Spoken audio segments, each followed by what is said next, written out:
Chapter 6, look at verse 1. We've entered now into the world that perished. Chapters 4 and 5 are the lost world. Chapter 3 is paradise lost. But chapters 6 through 8 is the world that perished.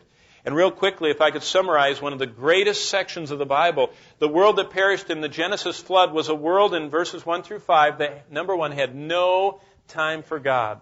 You know what?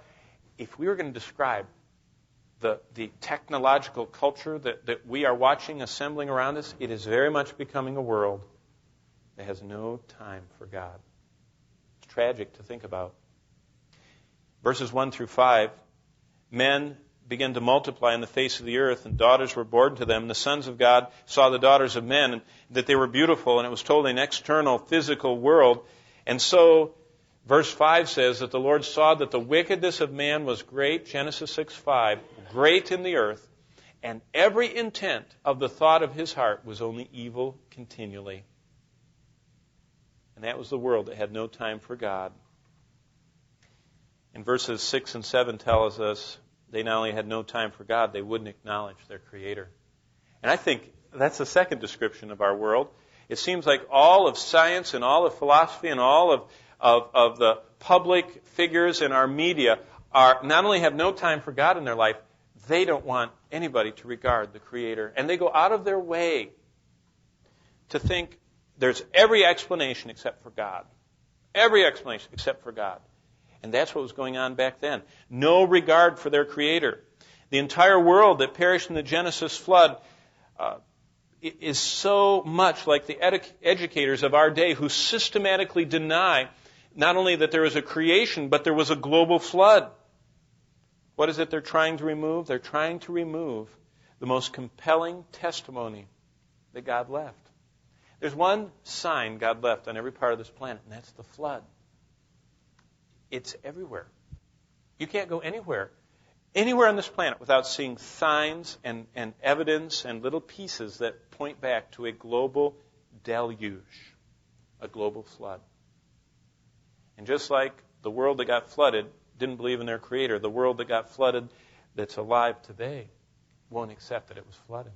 They don't have any time for God. Well, look at verse 8. First occurrence of grace in the Bible. Noah found grace. By the way, there was grace in the Old Testament. Everyone who's ever been saved was saved by grace. No one was saved by works. No one can be saved. No one will be saved. All are saved by God's grace. And Noah was saved because he found grace in the eyes of the Lord. And Noah was like no one else on earth. Noah was the only dad on earth who saved his family from drowning in the great flood. Noah was unique, and God created him in such a way that he led his family from the brink of destruction, from a world eaten by the cancer of sin, from a world hopelessly and completely and irreversibly evil. He led his family safely through that world and onto the ark. And you know what? People ask me what my goal in life is. I just have one goal. I just want to see my family taken with me to heaven. I think Noah had a similar goal. He wanted to make sure his whole family got on the ark. And God gave him, because of his testimony, that privilege. Well, verse 13 of chapter 6, and I have to hurry because I want to finish this. Verse 13, we saw that there's no testimony more vivid than the ark.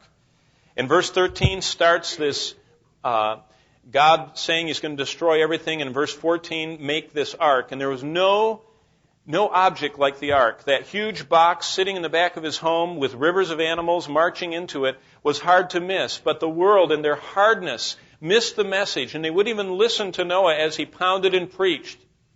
And there's no scene so powerful as the ark. All who entered the ark survived, and no one was lost.